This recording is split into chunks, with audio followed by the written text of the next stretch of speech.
Let me ask you guys a question. Do you make cutting boards? Do you make end grain cutting boards? Now, I do make end grain cutting boards. Sometimes I really don't like making them because the amount of time that goes into getting them finished, you know, before you can ship them out. So let me show you a project I am working on. Now this was a request from a customer. A brick wall end grain cutting board, coming out nice, but what it took to get to this is just ridiculous. So let me show you guys what I'm talking about. So I have a drum sander, and I figured that would be the easiest way to take care of this. Put them through, flatten them, it would be great. But the amount of time it took, and look what it did to my belts. This is 2 of the 4 belts destroyed. So it is not cost efficient when you think about what it costs for each one of these sanding belts. These are junk. You got 2 more that are junk. And then even after getting that thing through the drum sander, I was like 2 hours with the random orbit sander and multiple pieces of sandpaper to get it where it is now. Still needs some work. It's close, but way too much work for what it is. For the cost of the board, what I'm selling it for, it just isn't worth it. So I picked up something else from Woodpecker Tools. I'm going to give it a shot. I haven't used it yet. I have it over here. I'm going to show you guys what it is. I don't know if you've seen it, if you have it, if you used it. If you did, let me know what you think of it. But we're going to hook it up. We're going to do a board right here and see how it comes out. So let's take a look. I know I could have made something that's similar to this out of wood to do the same job this will do to flatten this board, but I don't have a lot of time, and I don't have time to make things. So for me, it's easier just to buy something, assemble it, and use it. And this is the piece I got. This is the routing plane from Woodpecker Tools. Now this thing comes in 2 sizes. This is the bigger of the 2, and this will allow you to not just do end grain stuff, but to flatten boards that are wider than what your planer is capable of doing. Now this piece with the spoil board bit for the router cost me like 320 bucks, give or take. I guess you buy once, cry once, that kind of deal. All right, so basically how this works is you take these pieces here and you're gonna lock down your board to another board, and then you're gonna lay this over the top, and you're gonna run your router back and forth, and you're gonna flatten the surface, and when you're done, you're gonna flip it over. You can do the same thing, and you're gonna end up with a board with both sides are parallel to each other. So let's get this thing hooked up, and let's take a look and see how it works. In case you were wondering what a spoil board bit looks like, it's basically a bit for flattening. I'm gonna show you. So on this one here, I don't know if we get focus on this or not, but there's 3 carbide tips. They are very sharp. Just be careful with your fingers around these things. And unfortunately, I don't have any dust collection for this router, so this thing's gonna make a mess. So I will try to find some sort of dust collection for this router. This is kind of an old router, so I don't know if I'm gonna be able to find that.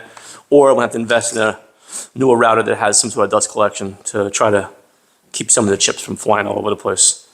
But let's get this thing attached, and let's go. All right, so we're just basically gonna place this here. These teeth are gonna grab the board, and we're gonna run a screw. Now don't use too long of a screw so you don't end up in your bench. We don't wanna do that.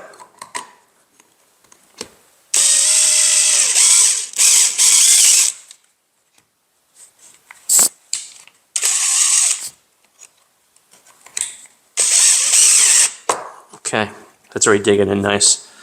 All right, let's get the other 4 attached. Okay, that board's pretty much locked in place. I think what I'll do too is I'll clamp this board to the bench so it doesn't roll around on me while I'm trying to make this thing happen.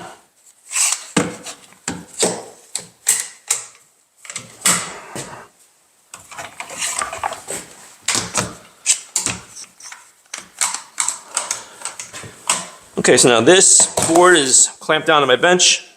This cutting board is clamped down to this piece of wood. Let's get this on here and let's get rocking and rolling.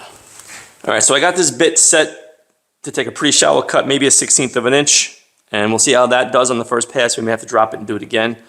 Again, this is gonna make a big mess. I got the dust mask for that. Like I said, I'm gonna have to invest in some dust collection for a router. But let's get going, see how this thing does.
me get the camera in close and show you the surface this thing's leaving. It's, man, it cuts really freaking nice.